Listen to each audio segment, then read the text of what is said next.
transparency, traceability is really one of the big things that everyone is busy with.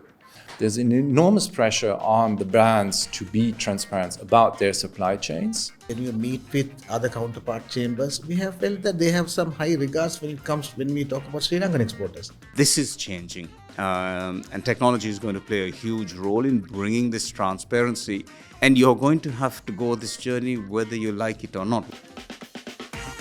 Hi everyone, and welcome to another of our interview series partnering with the Reshape Europe. Now in this series, we are looking at how Sri Lankan businesses and organizations can partner with the European Union. The European Union, as you all know, is an island of peace, prosperity, and is a role model for any aspiring democratic country. We are in the era of change and revolution, and I think we all agree that the Sri Lanka that emerges on the other side of this whole process has to be something that is completely different to what how we have been doing business in the last 74 or 75 years. With me to discuss the first of the topic we have in focus today, which is corporate due diligence in the supply chain, I am truly delighted to have with me Markus Löning, former Federal Human Rights Commissioner, former member of the Bundestag, and also now the CEO of Löning, which is HR and business consultancy that helps companies, tap the European market and market, the kind of corporate social responsibility that they are engaged in. Yohan Lawrence is the Secretary General of JAF. Everybody knows JAF, Joint Apparel Association Forum, representing some of the largest exporters in Sri Lanka. Welcome, Yohan. And last but not least, my very good friend, Shiham Marikar, who is the Secretary General of the National Chamber of Exporters, representing a vital cog in the economic framework of Sri Lanka. An industry we are hoping would bring us those dollars and take us out of this crisis as well. The consumer today is very well informed, right? They are not just concerned about the price of products or services, but they're also concerned about the origin, the entire supply chain, and also feeling good about a purchase once they have made it. This has obviously, resulted in politicians in most of the developed world, and also now increasingly in developing countries, addressing this concern of their voters to make sure that we have a robust framework to look into how products and services are sourced, whether it is to the US or even the EU, or even I've noticed increasingly, even some of the developing countries are looking at the value chains of other developing countries from whom they import, because they know that there is a very concerned, very lucrative segment of buyers who are interested in this. Right? So let's examine this topic in detail, because I know a lot of companies want to, display the responsibility with which they take their supply chains, how sustainable they are, how they address concerns of consumers and other stakeholders. Let me start with you, Markus. The EU is one of our biggest trading partners. Our relationship with the EU goes back centuries due to colonial times, and also the whole trading aspect of it as well. Obviously, the relationship has evolved and will continue to evolve. But what we've been noticing in the last few years, not just in the EU but also in the US, is an increased concern around human rights, sustainable supply chains. What's driving this, and what are the latest developments that we need to keep an eye out for? Basically, there's three main factors driving this. One factor is, as you were saying, is consumers. They open the newspaper and they see news about child labor or about the Rana Plaza incident, which is now a long time ago, luckily, but that was something that really shook up consumers. And it had the effect on brands, actually, that they said, well, we don't want to be connected to any of these kinds of incidents, because it really infects our business, it infects our brands, it damages the brands, consumers will refrain from buying our products. So consumers are really a driving force behind that. Secondly, you see that financial investors and banks, they start understanding that in a world where questions are there about supply chains, resilience of supply chains. You need to reorganize them. And you need them to be resilient. You need to have other kinds of relationships with your suppliers. And that includes that they say, well, we cannot actually afford to jump from one supplier to the other, not caring about anything like environment or working conditions or anything like that. We should build different kinds of relationships, which also looks at environmental impact, social impact, the working conditions of people in factories. So there's this part where financial investors and banks start putting pressure on companies, on brands, on garment, for example, or other products. So that's two very important factors that are there. And the third factor is that companies that are parts of supply chains, even if they don't own a brand themselves, all of a sudden they realize, if I want to attract talent, and young talents are scarce in Europe, I need to be sure that the way I work is responsible toward the environment, responsible toward those that create the value, responsible towards society as a whole. And that's pressure that comes from Generation Z very strongly. I mean, we've all seen millions of kids out in the streets for climate change and for more responsibility of companies. So there's different factors that are coming together. And then, as you were rightly saying, policymakers tend to respond to popular demand. They see something is popular, they make a law, which is good. I mean, it creates one set of standards. I mean, that's the good thing about it. You can always debate details here and there, but the good thing's one set of standard for business. That's a very valid point, and I think also, sometimes you need to be there for the voiceless, right? I was talking to a client of mine. So I was asking them, the US has been taking action against Malaysian glove suppliers, for example, right? Yeah. And one of the things that they did mention to me, so I'm like, why is the US concerned about the supply chain? Because it'll hurt Malaysia. Right, and what they were telling me is actually the workers in the Malaysian glove manufacturers are actually Bangladeshis to a large extent, right? They are vulnerable even in Malaysia. So you need to take care of the vulnerable. I think having this law is very, very important in that respect.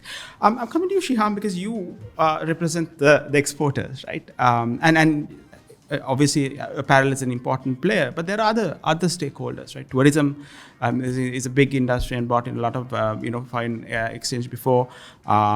Fisheries is something that we look at. A completely different type of industries. How are you assisting your members, to kind of come to grips with this changing legislative landscape? How are you equipping them going forward? Thank you, Imran. Taking from what Markus said, it boils down to the consumer. Now, we as a chamber, we engage in a lot of trade promotional activities where we take our member exporters to various countries, meet with buyers. And what we have found out is that the consumer mind there is focusing on ethical trading practices. So we started a program a couple of years ago where we are introducing something called a certificate of ethical trading. This is an exclusive service we give to our member exporters. Now, it is in our view that hopefully within the next 2 years' time, we want to say that all our 780 odd members are trading ethically. Because that's the only way today to win over that European market. Not only Europe, now it's filtering down. Even in the UAE, for example, our recent visits show that they are demanding for companies who are not engaging in cheap labor, no child labor. What kind of measures have these exporters taken in terms of taking care of the environment?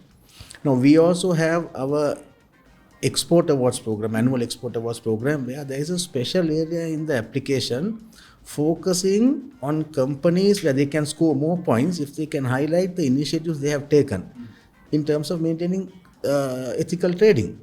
So these are areas, for an exporter, it's not the local market, it's that international arena.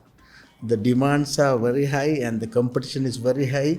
For them to have that winning edge, they need to have these standards, proper certification. That's the only way they can win over. So similarly, I think it comes to the tourism also now. I'm sure my colleague will talk about the apparel sector. They have done a great job in making sure that Sri Lankan apparel sector exporters are ethically trading.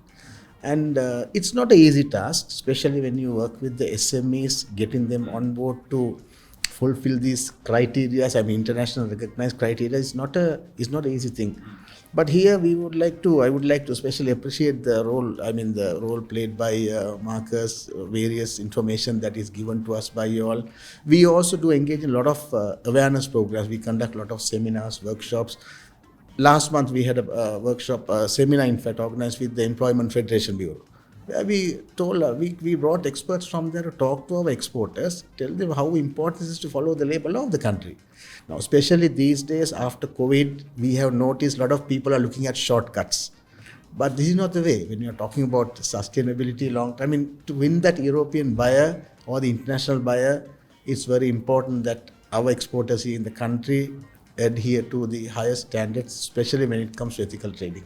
Thanks, Shiham. And we're going to examine the whole SME thing a little bit later in the discussion as well. But I want to come to Yohan because big players are very important because they also give visibility.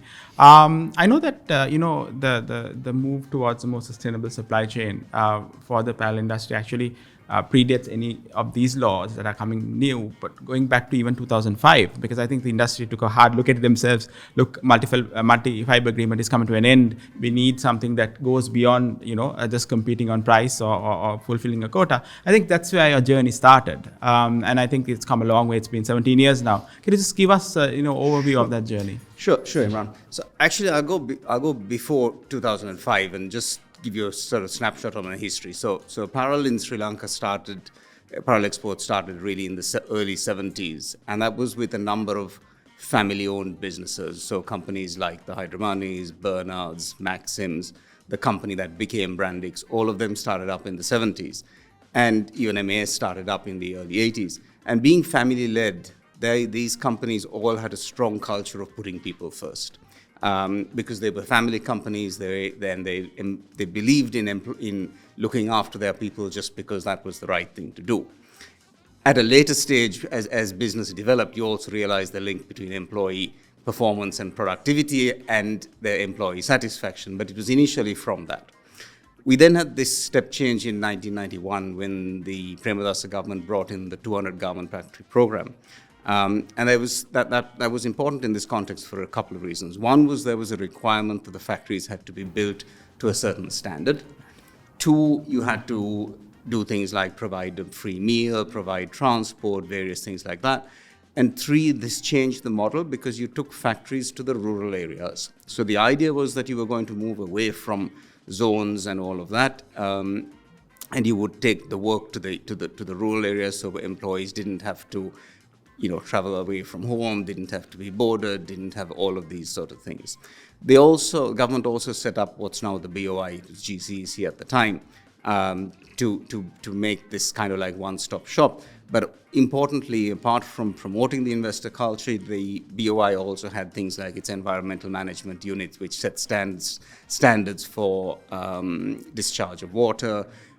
Labor laws, Sri Lanka has always had a history of fairly compliant and a process that checks that. So you then started having all of this foundation. And really this whole thing of sort of doing the right thing was really the philosophy of Sri Lanka's apparel industry. And that was key to attracting the big brands. So in the 80s and the 90s, you had companies like Marks & Spencer and so on who really saw Sri Lanka as a credible alternative location as they removed production out of the UK. That commitment also then brought in the formal things. So we started getting involved with things like the Ethical Trading Initiative, RAP, what is SEDEX, and so on. And this kind of common platform coming on to kind of what Markus was referring to as well, because we found that different buyers were wanting different standards. So we had all of these coming. And of course, we then had our own Garments Without Guilt program, which was around early 2000, and then as you said, then come 2005 and you say, okay, now we're going to lose the MFA.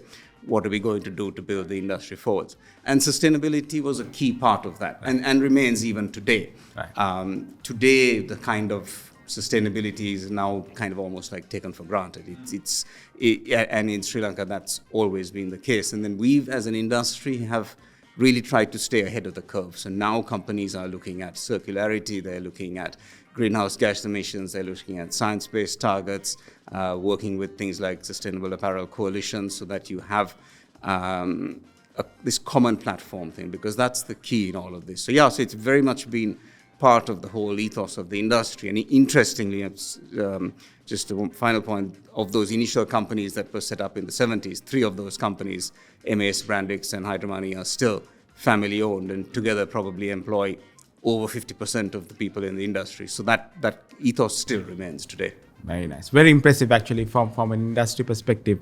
I just want to explore with all 3 of you, actually, something that Shiham has brought in, and also something I hear quite regularly, which is the big guys, they have resources, right? They have frameworks. They can tap, foreign resources. But the SMEs, which comprise in numerical terms a bigger majority, but they don't have these resources. But they still need to comply because obviously it's the right thing to do. Forget legislation. How do we help them? How can these SMEs tap on maybe the work done by others to kind of also be empowered and do the right thing? So what we have done as a chamber, Imran, is that yes, I do agree that the large scale exporters, of course, they know the importance of these, and SMEs will always have maybe problems or excuses. So what we do is we engage in programs where we bring the SMEs to work or meet. We have forums, talk to the leading exporters, and we have started a program where we have got few leading exporters who are doing some short videos with us through social media, where they talk about the importance of these standards. So hopefully these kind of messages that is coming from the top will motivate the SME exporters. And in Sri Lanka, just like my colleague said, many companies are today practicing ethical trading. They are concerned about the environment and they have that in their system. But then again, you get crises, you get issues that are coming, political issues and all these things. It may give them some sort of a feeling that, okay, let me shortcut this year. So we as a chamber, we are trying our best to tell the SME exporter, don't do this. Because if the international buyer spots that Sri Lanka, you are doing it, that's going to bring a bad name to the country as well. So we are trying our best through social media. We have our own magazine, our newsletter. We get articles from Sri Lankan trade missions overseas where they talk about these things. So we are trying to create awareness and get the SMEs also on board. Is it effective? Well, we have not measured it yet, but we are positive. I think even the SME exporters will know that they have to sustain their businesses beyond all these issues. We are talking about the next 10 years, 15 years. So they have to be on board from today onwards. Yeah. Can I yes, pitch in on that? So we in the apparel sector, yes, we have the big guys, but we also have a number of SME companies who are actually vital to the whole chain. It's it's an integral part of it. I think the benefit that we have in Sri Lanka is even these SME factories are all fundamentally compliant to the Sri Lankan law. We don't have issues there. So it's about making that recognition to take them to those. So there are tools. So obviously over the years, there's things like the HIG Index, there's FSLM, there's a number of technical tools like that which allow you to kind of trial it out, allow you to start using these measurings, because that's the biggest issue. The biggest issue is to put in the formal measuring system, but the fundamentals are sound. There's also a lot of funding, so even the EDB does a lot of missions. There's UN funding, there's ADB funding. So a lot of the work that we do is to kind of see how we can help them support that journey of that transition. But even locally, Sri Lanka we have our national green reporting initiatives. We have the Green Building Council, Cleaner Production Center, Sustainable Energy Authority. So there's a number of resources available locally, and these cost nothing relative to kind of using international services. There's a lot of cooperation between brands in this journey. And then we also come back to people like Mr. Löning, who are there to kind of help us to help companies along this journey. So I think in today's context, and I think Sri Lanka's a little bit in a better place, as I say, because you're already starting from a compliance standard. It's about putting the framework in to make sure that you fall in line with the standard that you require to meet. So yeah, there is a lot of help that goes on in the system around that. Excellent. From your overseas experience, how can we tackle this issue? Well, I think a lot has been said, and I think the most important point actually is, as Johan was pointing out, that actually Sri Lanka has a very good starting point. It's not where other countries in the regions are, it's beyond that. So that's a competitive advantage you have. And you have a couple of the big companies that are actually very far ahead because they're competing on the global market. So they know the global standards, they're meeting the global standards, so they know how to do it. Now the thing is, how do you share that? And as you were saying, that's the challenge now. How do I get the people in my own supply chain to also comply? Because that's, what brands are asking. They say, well, it's great, you should be compliant, but then also, the supply chain beyond should be okay. So I think that's something where responsibility should be shared between the companies themselves, but also the industry, chambers. But it's also something that a new government, could enhance and support and say, okay, what can we actually do to build tools that are easily accessible, that don't cost a lot at least? How can we train people that are running SMEs? And I mean, you have some of these small companies, for example, in the agricultural sector that are actually meeting these standards because their markets are in the European Union. They've managed doing that. So it's possible, but it's a challenge. It's a challenge in Germany just as well.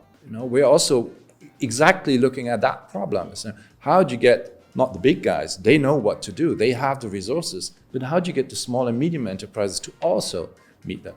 It's possible, but takes an effort. It really takes an effort. Excellent. I think we are going in the right direction, and I think the key aspect is that we are not giving a free pass to anybody, and I think that is something I see different from last time, because then it's unfair by the bigger players when smaller players get away with doing unethical conduct. So I think we are in the right direction.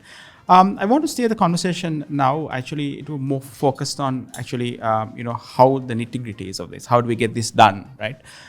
We looked at the frameworks, but we're looking at how to get this. I'll start with you, Johan. One of the most important, they say, what you measure gets done, right? Yeah. And I think one of the key things about compliance is to actually measure what you're doing, record it, and maybe or possibly audit it as well. And in a way, the apparel industry is actually lucky because they have big brands with which they work who already may have access to some of these frameworks that they would then want their suppliers to plug into. How is the industry using their brand principles and the kind of frameworks they already have in this process? Sure. So a couple of points. One is that this has all been a journey of hand-holding and cooperation between brands. I think the Sri Lankan industry is quite unique compared to some of our other competitors, because the relationships with brands aren't transactional. They're long, deep relationships. So rather than being a kind of a top-down, there's the manual, you will abide by it, what we've found is that brands work very closely with their customers to be able to help them. So there's a lot of sharing of knowledge and sharing of information. And as you rightly say, it's all about this sort of common standard. The reason we brought Garments Without Guilt to the table was an attempt to kind of get away from this audit fatigue where you were being audited by multiple agencies and so on. So now this has kind of honed itself down. You have the Sustainable Apparel Coalition, the HIG, which is the tool that is used. You have SEDEX, you have RAP. So that is about 4 or 5 key things that are well accepted. And what's tended to happen is, just as much as the brands held our hands as we got onto this journey, we now hold the hands of our suppliers. So for example, particularly fabric mills and so on are actually, and again, because on fabric is such a potentially hazardous area with large amounts of discharge, large use of water and so on. So actually some of the fabric guys are well on this journey with us, because to be honest, again, they need to do it because it makes business sense for them. Where we start having problems, I think, and just say you have some things like, say, the US law on Uyghur cotton at the moment. So we know where we buy our fabric from. Our fabric supplier knows where he buys his yarn from. Does the yarn supplier declare where he's getting the cotton from? I'm not so sure. So I think as you go down, certainly, so we consider ourselves as L1, L2 would be the fabric supplier, L3 would be the yarn supplier. Certainly down to L2, it's comfortably being rolled out. The challenge is now to take it to L3 and beyond, because that's where the piece is. But I think the key is the fact that all of these tools are available now. So depending on which brands you're working, Sustainable Apparel Coalition's the biggest one, number of brands signing into them. And these guys will help you along. And then obviously now within Sri Lanka, the knowledge is massive. The knowledge that the industry has on all of this is huge, because the big companies have done it, the small ones have done it, the fabric guys are doing it, the thread guys are doing it. So there's a large wealth of knowledge. And one of the things that is I think again unique to Sri Lanka is this kind of helping mentality that we have, that, you know, at the end of the day, for the industry to survive, we need the fabric guys, we need the yarn guys, we need the elastic person, and so on. So because of this interdependency, you then tend to kind of coach people, help them along, because it's in everybody's best interest. So yeah, I think again, Sri Lanka has benefited from that because of this close relationship and the amount of knowledge that there now is within the industry. Nice. And thanks, Johan. Shiham, so I think the apparel industry is making some progress, quite a lot of progress actually, and there are a few challenges, particularly beyond their control. Honestly, to be honest, it's outside the country. But you have a much wider membership, right? With so many different other industries. What are their challenges in terms of meeting, creating a sustainable supply chain? Well, yes, it's a challenge. Now, in our chamber, we have something called a council. Council consists of about 48 to 50 members. So each council member represents a particular sector. So we call them as a sectoral head. Every month we meet to discuss these issues. We also have programs where we work with the regional chambers, where we take our leading exporters to meet the producers there, and they talk to each other. At the end of the day, if the exporter can tell the supplier, see, this is what we need, they adhere to that. Then we get banks and other donor agencies to come and help them. Sustainable financing is also very important in this whole program. Yes. So there are various programs we do, but then again, it is a challenge. It's not easy. And everything costs a lot of money here. There is not much of assistance given to us in terms of funding by the government, and we do understand the reasons. But the Export Development Board is playing a very important role. And like I said, there are a lot of funding agencies from Europe, from US, who are here on board. Of course, they want to help the Sri Lankan exporters to reach their standards. Same time, they are doing something. It's sort of a win-win thing. They are looking after the consumers in their particular country, and they are helping the exporters. So through our sectoral meetings, we do discuss a lot of these issues that the SMEs or the suppliers are facing, and we try to connect them by bringing in these resources and to make sure that even the suppliers meet these standards. Because today, when you talk about the standards that is required by a European country, it's beyond the exporter. They look at traceability. It goes down to the supplier, the secondary supplier. So we try our best to get all of them on board. Whenever we are having programs, it's not just the member exporter that we invite. We invite the other stakeholders, people who are supplying to them, and then create awareness saying that, see, this is a team game. Like my colleague says, it's all about interdependency. So they have to work together. You can't have one section breaking down that will affect the main export as well.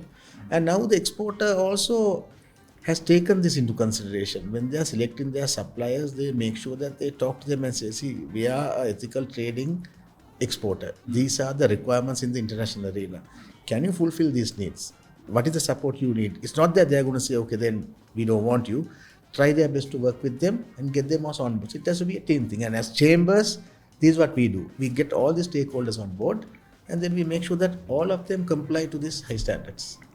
And how has the response been? Has they accepted? It has been good, because the suppliers, they need the exporters, and the exporters, they need the suppliers. So it has to be a win-win for both sides.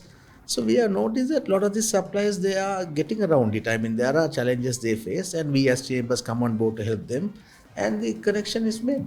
Excellent. You want to add something? Yes, Markus. Yeah, I think that's very interesting what you're saying, because it's we were talking about measuring impact, and there are things that can be measured and there are things that are more difficult to measure. And as you were saying, what's behind my supply chain, who's the supplier of the suppliers. One of the big things on the table at the moment. So transparency, traceability is really one of the big things that everyone is busy with.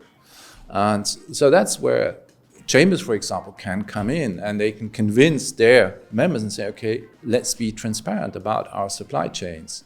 Because what I see is that there's an enormous pressure on the brands to be transparent about their supply chains. But then there's some reluctance inside the supply chain where people at tier 2 or so say, well, these are business secrets, I don't want to share. And there's a conflict of interest there, obviously.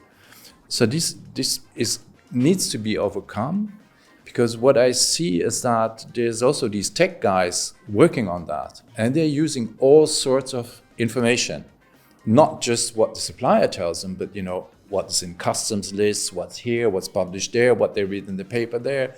They're using AI technology to scrape the internet for information, and they start creating a transparency of supply chains that's never heard of. It's something really new, and it's going to put a lot of pressure also on suppliers, to disclose and then connect that with audits, for example, with audit results or with other things they find on the internet.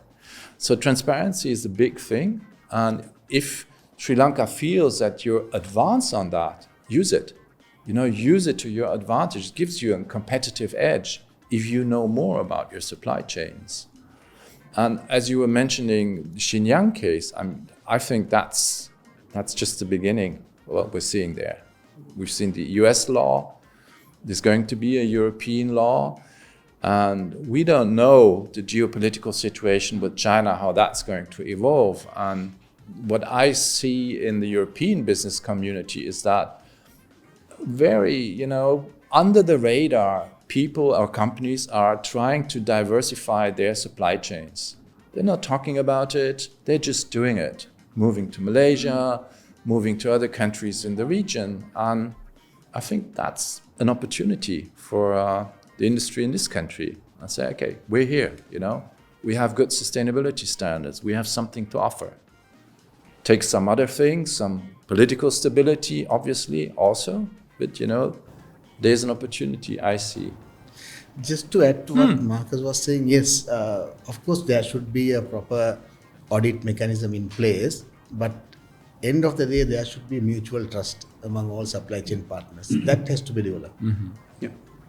Just to add on to what Markus was saying, I think this whole issue, I think one of the things that COVID taught the apparel chain was that you had to relook at where you were sourcing from and so on. So there was a shift that kind of started around that.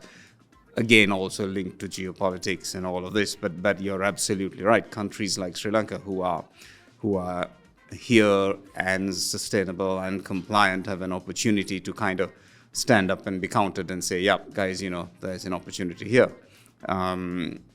The devil in the detail is, of course, the political stability that Markus responded to. So this referred to. So yeah, I think that if we can get that settled, then Sri Lanka stands in a place that kind of starting from COVID, then through geopolitics, through the Xinjiang cotton thing, everything else is kind of making people look around, and and Sri Lanka is there and needs to be stand up and be counted at this point. So yeah, interesting times. Interesting times indeed. I actually think the political instability, at least if it is only short term, is actually a good thing, because it demonstrates we are a democracy, and that you can actually go and demonstrate.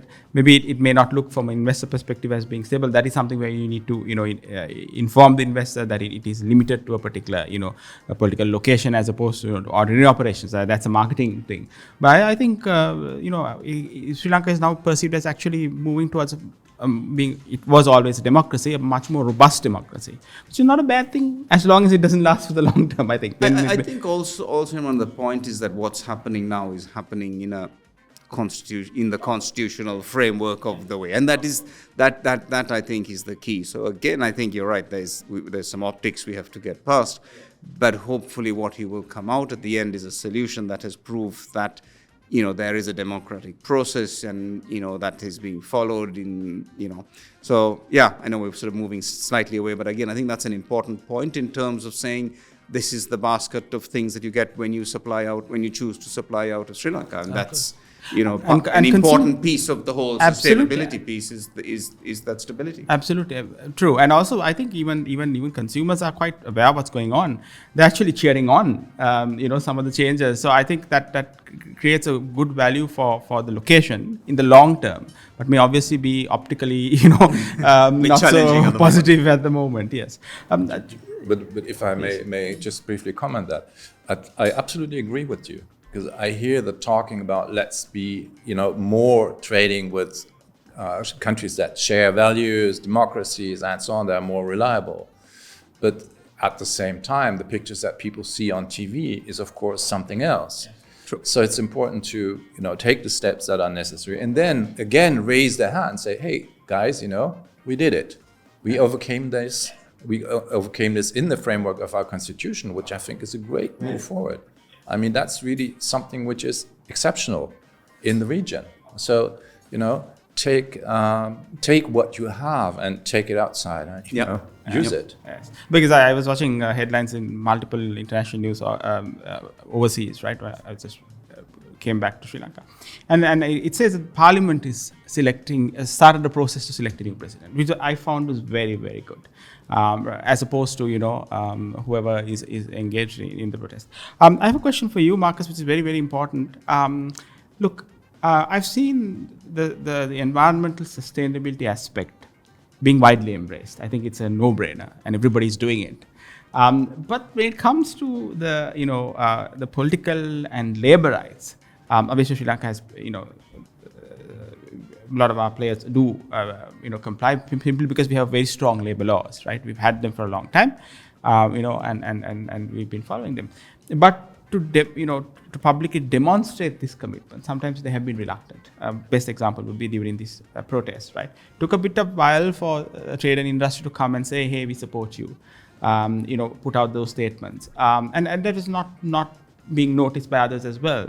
So how do we, because as you said, the Gen Z as a consumer and Gen Z as employees both care passionately about this. So how do we encourage companies to be more vocal about how they comply in terms of labor and human rights?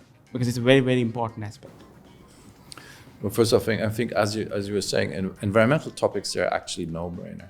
Everybody knows about them, and they're a lot more easy to measure. I mean, we're talking about physics, basically. And, you can measure what's inside the cloth or what's inside the product. Has it been produced in a responsible way? It's, just take it to a lab and you can find out. And that's a lot more difficult for the social side. But especially from a point of view of someone that really embraces open trade, open exchange of ideas across the world, and that wants to see the world, communicating, trading with each other in an open way. I strongly also advocate that we also look at the downsides. Globalization over the last 40 years or so has created enormous wealth in many countries, but it also has created forced labor, child labor, and a lot of other downsides. And if we don't address these downsides in a positive way and say, okay, how can we change that to keep the other stuff going, we're going to lose out. Because public opinion is going to turn against and say, well, all this international trade, it creates all of this mess and it creates misery, actually, and it creates abuse. We don't want it. So also from a political view and from the view of someone that, says, well, together is better and together at the end it will work better. I'm very much in favor of a rules-based international order. And that means addressing these issues. If we want that, and that's also something where business should step up. Business makes money on open trade, on free trade. So they should also take the responsibility that comes with it and give support to say, okay, we need to make sure that we have these standards. We've seen demonstrations in Germany against free trade agreements with Canada and the US. They're not really known for, exactly. being illiberal or something, exactly. But people are out on the streets. Exactly. So we need to win these people over. We need to convince them, say, no, it's a good thing. And we're taking up the worries that you have. And that's something we need to do with Generation Z very strongly. Exactly. Just want to bring all of you together to drill down on something that seems very, very important that we need to tackle, which is the due diligence, not just in the primary supply chain, and I think we spoke about it before, but I think we really need to hammer this point in, which is the secondary supply chain, where the vulnerabilities are. For example, the young suppliers, whether they are from Xinjiang or even whether some of the shipping lines that we ship are using sulfur-based fuel. That's something we can't really check. So how do we tackle this issue of the secondary supply chain? Well, Imran, I think it's in the hands of the main exporter. If he can set his standards high, saying that I only deal with companies who have these criteria. And we do the same thing as a chamber. When we get a company applying to join the chamber, there are certain checklists. And ethical trading practices, there's a special area for them to tick. Similarly, the exporter should demand, saying, see, this is what we need, because the exporter will lose his European buyer or any other buyer if the buyer gets to know that he's using his secondary supply chain has faults. So I think they have to say, similarly, the country as a whole, our policies should focus on these areas. Because Sri Lanka is all about going into that niche market. We are a small country. Yes, I mean, we talk about our top exports are apparel, tea, rubber, and then the ICT sector. I think those sectors are almost covered. I can say, as the Secretary General of a chamber, where we have all these sectors represented, most of the players in these areas have fulfilled those international requirements. That is something which we can very proudly say. And even when you travel overseas, when you meet with other counterpart chambers, we have felt that they have some high regards when we talk about Sri Lankan exporters. I mean, when I call them and say I'm coming as a delegate, yes, we would love to meet them. We want to introduce them to our members. This is a good thing. So we have reached that standard now. So it's very important that we maintain it. Whether there be a crisis, political, whatever, we should not let that guard down. Once we lose that, the country name will go there are some countries who have lost credibility due to these things. So I think we need to keep that standard very high. Support the companies who are finding it difficult to maintain those standards, and then of course we can win. I think just to add to that, you're absolutely spot on. And one of the areas that's developing now is the due diligence that a company will go through in selecting its supplier. So again, from an apparel perspective, we understand how brands do their due diligence when they shows us, and that is now being rolled out to the next stage. Certainly to the L2, it's pretty much covered. The challenges are, I think, as you go to L3 and beyond, because you're then in certain industries talking about smaller producers, people who are maybe not less formal systems, may not have access to the technology. I think Markus touched on a big point on the technology. I think the traceability side, technology is going to be the driver on that. We're already seeing things where you have got to, I have to upload where we bought the fabric from, the fabric guy has to upload where he bought the yarn from, et cetera, et cetera. So I think, and this technology and open sourcing of all of this, where it all becomes just public knowledge. Obviously, you kind of hold the price-sensitive data and so on, but really, I think there is a sea change in terms of an acceptance that you have to be transparent. I think 10 years ago, that probably wasn't there. Companies didn't, today you can go onto a brand's website, it'll list the factories that they're making. You can go onto the RAP website, look at that factory, see when its last audit was. This is changing. And technology is going to play a huge role in bringing this transparency. And you're going to have to go this journey whether you like it or not. We're not, in days gone by, you could say, well, yeah, I'll deal with you, but I'm not going to tell you this and whatever. And if you don't like it, that's tough. That era is gone. Today, it's a complete mindset change in terms of you have to be transparent, you have to be open, because if you don't, you're just going to get left behind. Today the brands have plenty of options. They say, okay, you're not going to be transparent. Thank you very much. I'll just move next door. So I think that sea change is coming, and It's just a matter of time as it gets rolled further and further down. I think things like, as you mentioned, freight forwarders, biodiesel, all of these things start becoming a lot more challenging and kind of maybe open areas that we hadn't stopped to think of before, because we tend to think of it more in terms of the physical product and what's gone into it and, that kind of thing. So, yeah, it's certainly challenging and interesting times. Markus? Yeah, I was wanted to underline what Yohan was saying about freight forwarders. It's like, so far, everybody was actually focusing on the physical supply chain, But then, now they start looking about who's actually all around that. It's like, who's providing the services? What's happening on the ships? How, are the lorry drivers being paid and so on? So how's the whole logistics organized? And so people start looking more at that, which is fairly new. So there will certainly be more scrutiny on these topics in the coming years. I mean, let's say the logistics situation is difficult enough at the moment. So let's see how much pressure will be on the freight forwarders. I think also all of that industry has a huge carbon footprint. The carbon footprint of somebody who's picking cotton and making fabric is probably much smaller than the air freight and sea freight industry and so on. So I think you'll get it from both sides, both from the environmental side and from the social side. So, yep. Okay.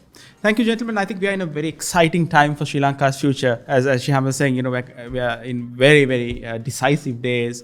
And I think whatever emerges out of it over the next 10 years or 15 years or 20, I think we need to do things differently. And I think we need to do things that are recognized as international benchmarks. And I think then we will be able to take our stakeholders on that journey. I think that is where we have failed as a country, where actually we take our stakeholders on the journey with us. And I think they will go on that journey. They buy in to the values that we set. Thank you very much for your time, and good luck with all your efforts for all of your industries and all that we are trying to do. Thank you.